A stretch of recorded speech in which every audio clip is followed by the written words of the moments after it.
Problem number 23. The f-beta vector field f of x, y, z is r divided by the magnitude r to the fifth. R is x I hat plus y j hat plus z k hat.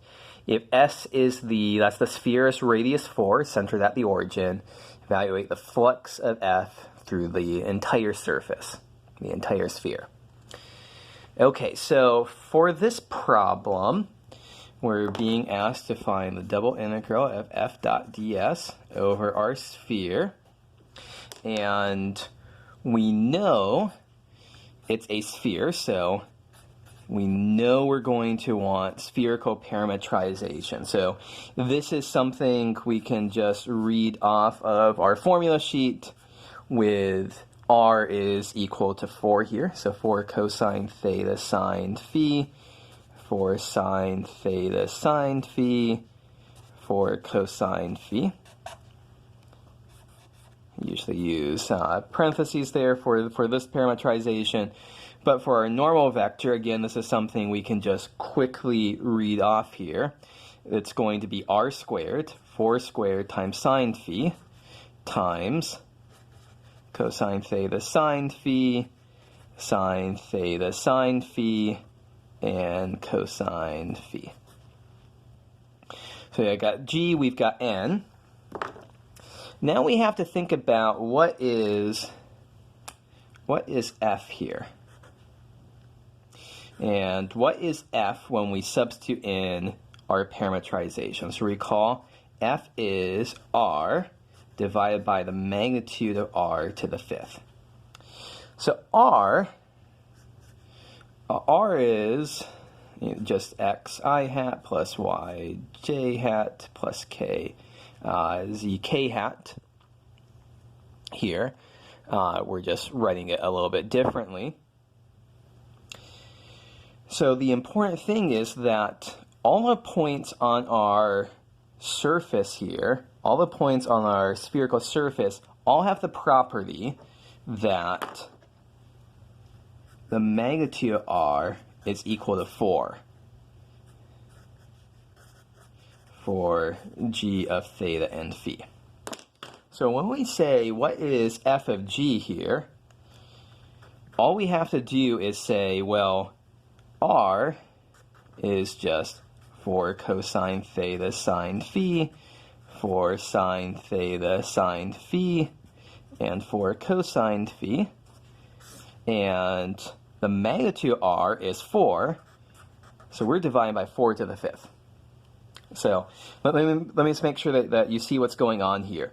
F, the vector field f is just take the vector that you have and calculate the magnitude of your vector, and divide by the magnitude of your vector raised to the fifth power.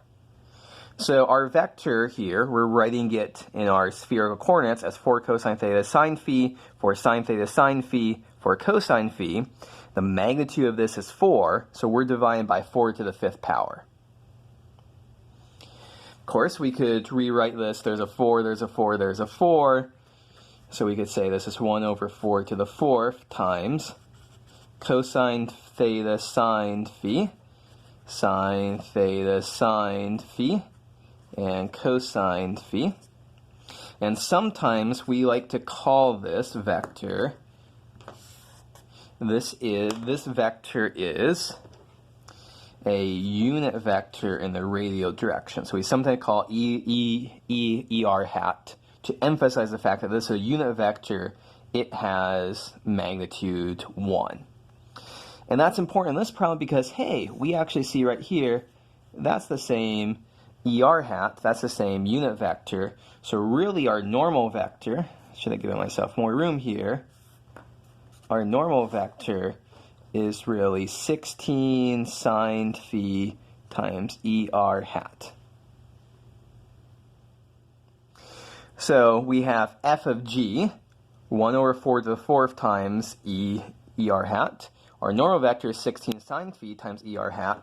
So when we do the calculation, f of g of theta phi dot product with our normal vector, it's just 1 over 4 to the fourth times 16 sine phi times ER hat dot product ER hat. And because these are both unit vectors, when we take their dot product, we get 1. So this is 4 squared divided by 4 to the 4th. That means it's 1 over 16 sine phi times 1. Okay, so we've done all this calculation. We wrote down our parametrization. We wrote down our normal vector. We substitute our parametrization into our vector field that we're integrating. We realize this is just the magnitude, and the magnitude here is 4. We simplified this, we took a dot product. This is the thing we're integrating over the region where theta runs from 0 to 2 pi and phi runs from 0 to pi. So what do we have? Our answer is going to be the integral theta runs from 0 to 2 pi, phi runs from 0 to pi of 1/16 sine phi d phi d theta. Okay, so we can rearrange this. 1 over 16 theta from 0 to 2 pi d theta, phi from 0 to pi sine phi d phi. It's not too hard to do the calculation. So 1/16, this is 2 pi, and this ends up being 2. And so when you crunch out everything, your final answer is pi over 4.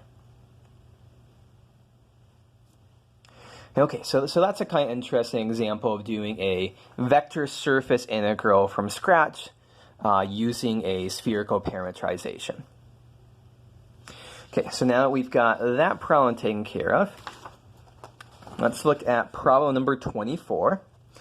W2 be the region with W2 is, okay, so this is going to be a cylinder of radius 3 centered at the origin, and the chunk between Z is 1 to 4, and it's the region inside that cylinder, so filled-in cylinder.